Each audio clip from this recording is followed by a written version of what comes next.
Oui, il faut toujours écouter. Il faut toujours écouter la parole de Dieu.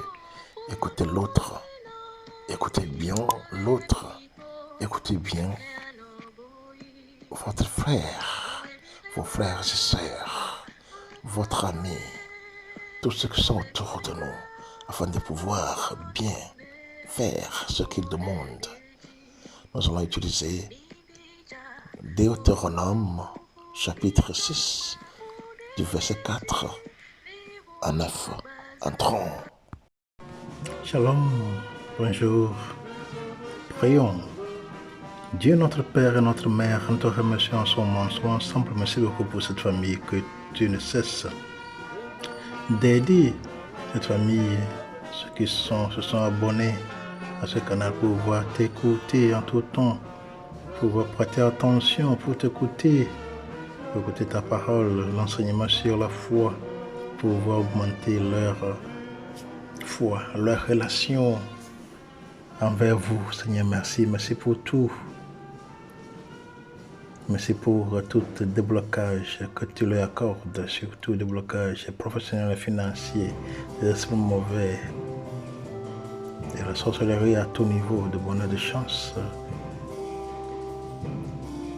matrimonial, maternel, de leurs arbres généalogiques, de sanitaire, de blocage sanitaire. Et aussi surtout, Seigneur, merci beaucoup pour toute la délivrance, transformation, purification, sanctification, protection, guérison, récupération, restauration, réparation, pour tout exorcisme, pour toutes ouvertures de leurs yeux, cœur spirituel. Seigneur, merci. Merci beaucoup pour l'intelligence spirituelle que tu leur accordes toujours. Et continue par tenir la main en cheminant avec eux. Seigneur, merci et merci pour tout. Merci. Merci Seigneur. Par le Christ notre Seigneur. Amen. Voilà mon frère, ma soeur, mes frères et sœurs. Mon audience, nous sommes là pour pouvoir continuer avec nos réflexions qui est toujours sur la relation qui existe entre Dieu et ses enfants. Et aujourd'hui, nous voulons parler d'écoute. Écoute, le verbe écouter. Donc, nous allons parler d'écoute. Et le nom qui est sorti de là, écoute. Écoute a un champ qui est ample. Et nous allons parler de deux volets, disons, parlant au niveau général, dans la communication, parce que ça fait partie de la communication. Nous allons parler de ça un peu, et puis nous allons maintenant entrer au niveau biblique, où nous allons utiliser Deutéronome chapitre 6 du verset 4 au 9. Deutéronome 6, 4, 9. Vous voyez, donc écoute même. Et si nous parlons d'écoute, et écoute même, c'est un domaine qui est là en soi, dans la communication. Et l'écoute joue un rôle crucial dans l'établissement de relations saines, que ce soit dans le milieu professionnel ou dans la vie quotidienne. Vous voyez, et en écoutant attentivement, nous sommes en mesure de mieux comprendre les autres, ce qui nous permet d'éviter les conflits et d'établir une communication fluide. Vous voyez, non? Donc c'est bon d'écouter. C'est très nécessaire d'écouter en tout temps. On a de manière d'écouter aussi. Il faut écouter avec attention. Donc, dans ce domaine d'écoute, en communication, nous pouvons identifier, disons,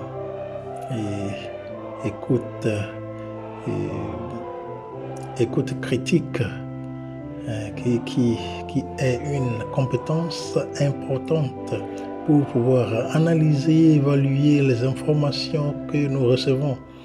Cela implique de remettre en question les idées, d'examiner les preuves et de rechercher des incohérences et des biais. Donc, c'est nécessaire de mettre en pratique et que ce type d'écoute qui est critique et autre forme d'écoute, c'est l'écoute informative. Donc l'écoute informative est essentielle pour acquérir des connaissances et comprendre des informations complexes. Donc elle est souvent utilisée dans le contexte professionnel, éducatif et même personnel. Nous voyons qu'en écoutant de manière informative, nous posons des questions pertinentes et nous recherchons des précisions et nous prenons des notes pour assimiler les informations. Et si nous procédons un peu, si nous progressons un peu, nous pouvons voir qu'il y a l'écoute empathique. L'écoute empathique, ça va au-delà de simplement entendre les mots. Elle implique de se mettre à la place de l'autre personne, de comprendre ses émotions et de ressentir de l'empathie envers elle. Donc, en écoutant avec empathie, nous créons un espace sécurisé où notre interlocuteur peut s'exprimer librement, sans jugement. Oui, non, c'est nécessaire. Et puis, on peut parler de la dernière partie, disons, de ce type de communication, ce type d'écoute en communication, qui est une écoute active. Donc, cela est un élément clé de la communication même efficace. Oui. Et elle nécessite une attention totale et une immersion dans la conversation. Donc, en accordant une écoute active, nous montrons à notre interlocuteur qu'il est important et que nous valorisons ses paroles. Cela se traduit par des signaux aussi non-verbaux, tels que les contacts visuels, les gestes d'encouragement et l'inclination de la tête. Donc, c'est comme ça que, en communication, nous pouvons identifier ce type d'écoute où c'est nécessaire pour pouvoir faire de bonnes choses devant le Seigneur. Si nous entrons maintenant dans d'autres volets qui est niveau spirituel, biblique, donc nous lisons tantôt que Deutéronome chapitre 6 du verset 4 au 9 qui dit ceci: écoute, peuple d'Israël, le Seigneur notre Dieu est le seul Seigneur. Tu dois aimer le Seigneur ton Dieu de tout ton cœur, de toute ton âme et de toute ta force. Les commandements que je te communique aujourd'hui demeureront gravés dans ton cœur. Tu les enseigneras à tes enfants. Tu en parleras quand tu seras assis chez toi ou quand tu marcheras le long d'une route, quand tu te coucheras ou quand tu te lèveras. Pour ne pas les oublier, tu les attacheras sur ton bras et sur ton front. Tu les écriras sur les montants des portes de ta maison et sur les portes de ta ville. Vous voyez, non? Parole du Seigneur. Donc c'est ça. Et écoute, peuple Israël. Dans d'autres Bibles, c'est dit, écoute Israël. C'est ça, que Israël écoute. Que l'Éternel, notre Dieu, est un. Ou bien l'Éternel, notre Dieu, est un. Vous voyez? Le Dieu que tu adores comme ton Dieu sous le nom de Jéhovah, c'est ça, est le seul être qui possède l'éternité. Tout autre être est par conséquent néant à côté de lui. Donc c'est ici l'affirmation la plus brève et la plus catégorique possible, non, du caractère unique de la personne divine. Oui, non seulement il ne peut être question pour Israël que de ce Dieu-là, mais le monde entier n'a pas d'autre maître. Ceci en opposition à l'idée régnante que chaque peuple avait son ou ses dieux particuliers capables de le protéger et de le soutenir. Comparé au Josué 9, verset 9, non? Quand vous entrez dans certains pays, chaque culture a son Dieu. Vous allez dans beaucoup de croyances, en Amérique latine, où il y a Guadeloupe, où il y a la Vierge Marie, ainsi de suite. Les gens, le peuple ont leur Dieu. Il est le Dieu traditionnel, et on a le vaudou, on a les petits dieux, ainsi de suite. Mais les petits dieux, c'est pour certains, mais pour certains encore, ceux qui l'adorent, c'est le grand Dieu, ça. Ils ont les foi, ils croient en cela. Vous voyez? Donc, c'est très sérieux lorsque nous parlons de cette question d'écoute. Écoute, cet appel propre à faire ressentir toute l'importance de la déclaration qui va suivre peut se comparer à l'expression Amen, Amen, non? Par lequel Jésus commence parfois ses discours. Amen, Amen, je vous le dis, c'est ça. Et si nous entrons encore un peu la certitude d'être redevable de tout à un Dieu unique oblige les Israélites à se donner lui-même à ce Dieu avec tout ce qu'il possède de vie et de force. Vous voyez, le cœur est nommé premier. Le cœur est nommé premier dans cette lecture.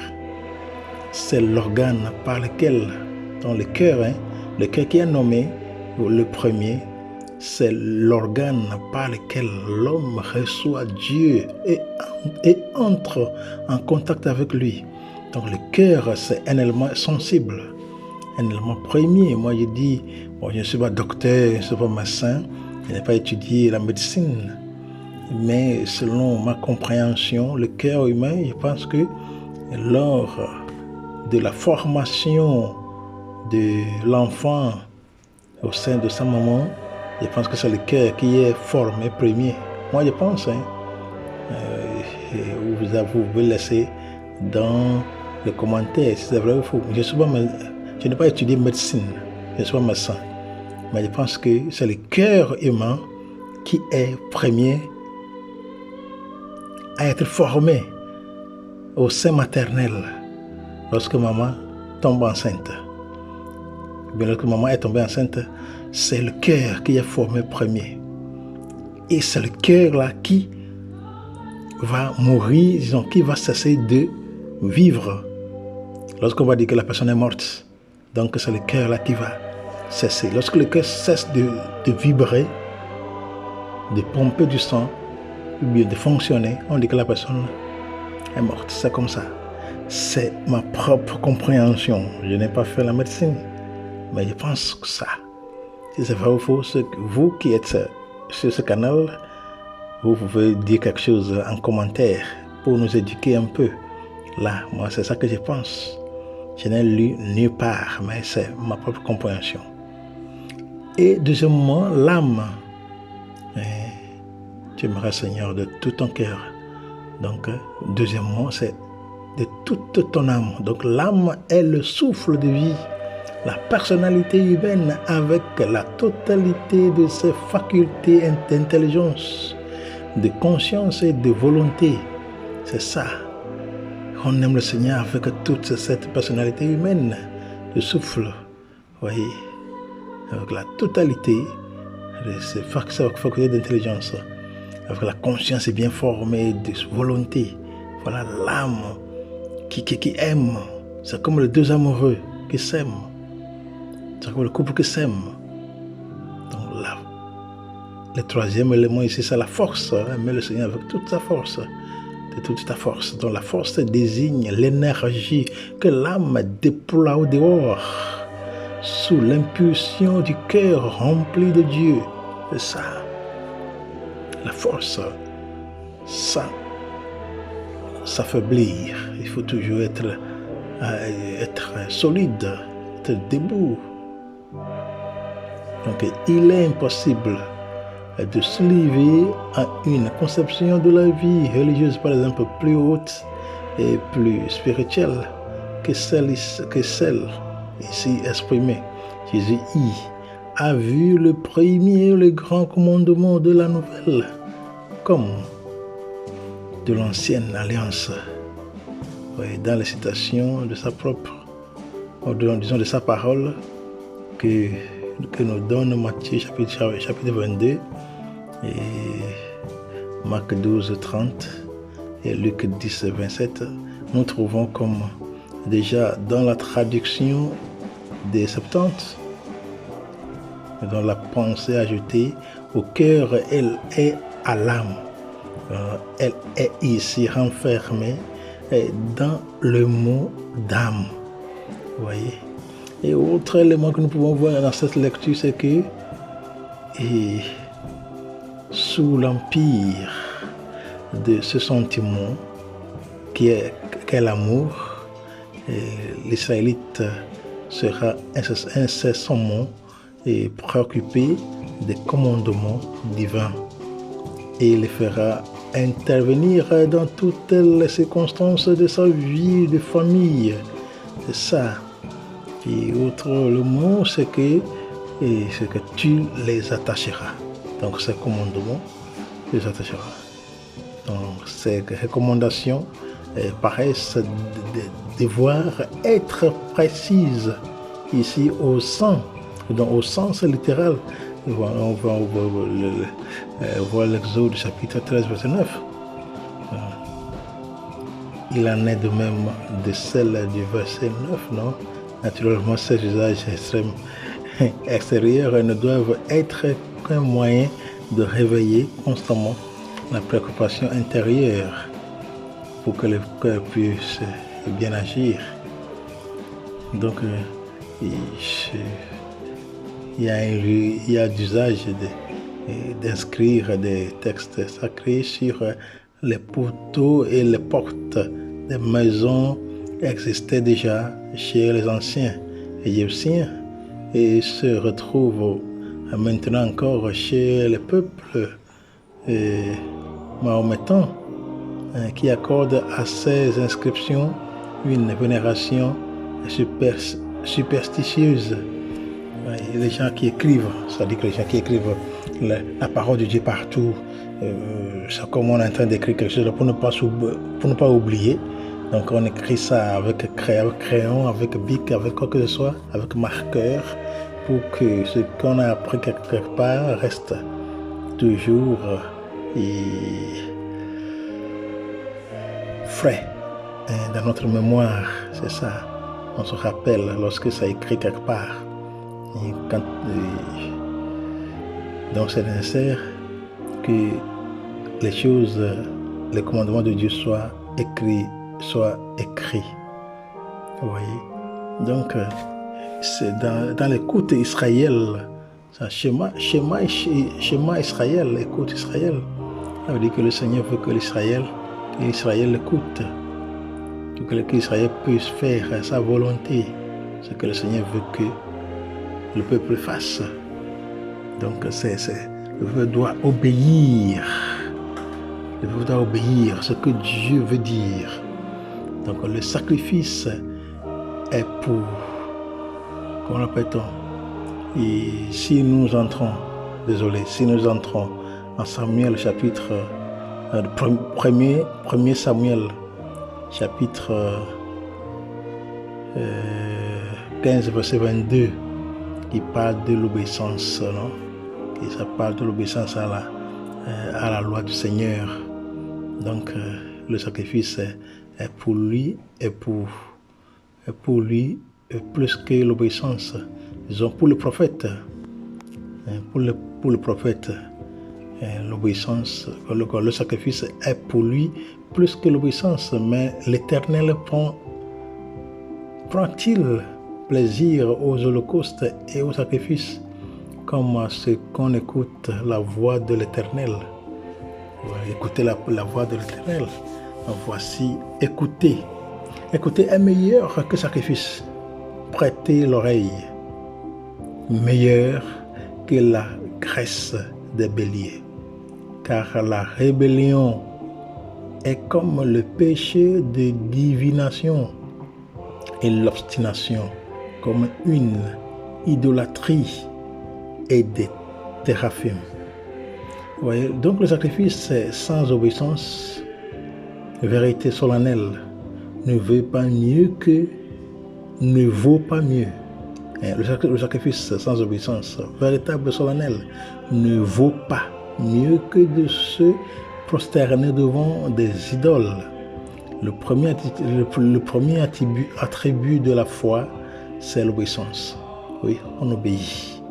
Oui. Ne fais pas ceci, ne fais pas cela. Donc c'est la foi. Il faut obéir. Il faut obéir. L'obéissance. L'obéissance. La foi obéit. Qui a la foi obéit à la parole de Dieu. C'est ça. Et Saint Paul avait reçu son apostolat même pour l'obéissance. Donc pour l'obéissance de la foi parmi toutes les nations. Et il y a du reste bien des choses que Dieu préfère au sacrifice. J'ai aimé, dit-il, la bonté, non le sacrifice, et la connaissance de Dieu plus que les holocaustes. Voyez, allez et apprenez, dit le Seigneur aux pharisiens que je veux miséricorde et non pas sacrifice. Donc, dans l'écoute, il y a toujours cette obéissance. On écoute la parole de Dieu et puis on obéit. Et l'obéissance est ce qui caractérise même tous les hommes de foi. Depuis Abraham, le père des croyants, qui obéit en ne sachant où il allait. Il a seulement obéi la voix de Dieu.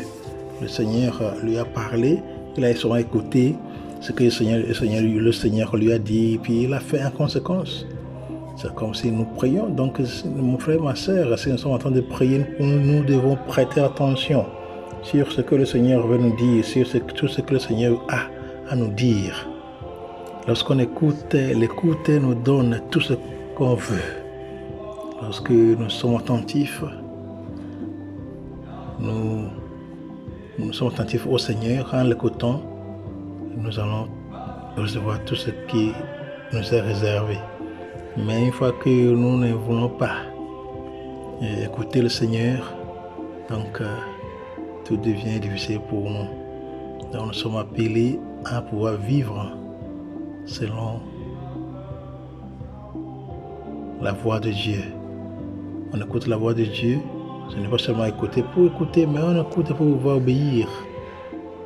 C'est ce que ça nous dit. Si quelqu'un nous appelle, ça veut dire que cette personne veut que nous fassions quelque chose.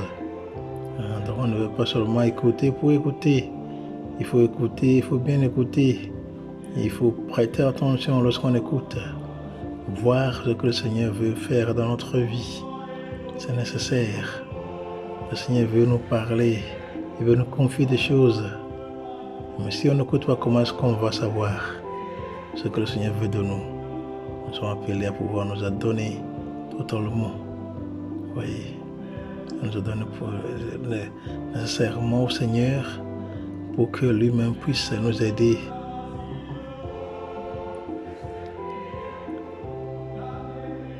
à croître dans notre foi. Oui, parce que c'est nécessaire. Si nous ne faisons pas cela, ce serait difficile pour nous de vivre. Parce que si on écoute bien. Il faut bien écouter. Lorsque nous écoutons, il faut bien prêter attention à ce qu'on écoute. Sinon, on fera d'erreurs. Le Seigneur qui nous parle. Oui. Oui. Donc, nous sommes appelés à pouvoir prêter attention au Seigneur sur ce que lui-même veut que nous fassions. Donc, l'écoute active nous aide à avoir des conversations plus profondes et authentiques. Par exemple, lorsque vous prêtez pleinement attention à ce que dit l'autre personne sans réfléchir à ce que vous voulez dire, ni interrompre son discours, vous développez des compétences en communication plus efficaces. Donc c'est bon toujours de se laisser dans le calme, d'écouter l'autre, d'écouter bien les consignes, pour ne pas dire que le Seigneur a dit une seule chose, 1000 choses que j'ai écoutées. Le Seigneur a dit une seule chose, 1000 choses que j'ai écoutées. Et parce qu'il y a certains, on les envoie d'aller faire quelque chose, on leur dit les choses. Vous avez compris, ils disent oui. Vous avez compris, ils disent oui. Mais s'ils vont là-bas, ils vont faire autre chose. Ça veut dire qu'on n'écoute pas bien. Il faut vraiment écouter au Seigneur, il faut écouter le Seigneur, il faut écouter les consignes. Lorsqu'on prie, il faut toujours écouter pour que nous puissions être sur la bonne voie. Merci beaucoup, mon frère, ma soeur. Demandons au Seigneur de nous aider à pouvoir toujours prêter attention à sa parole.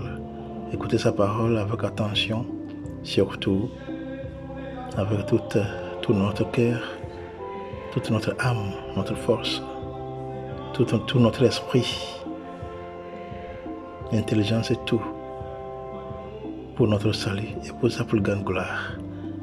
Loué soit Jésus-Christ. N'oubliez pas de vous abonner.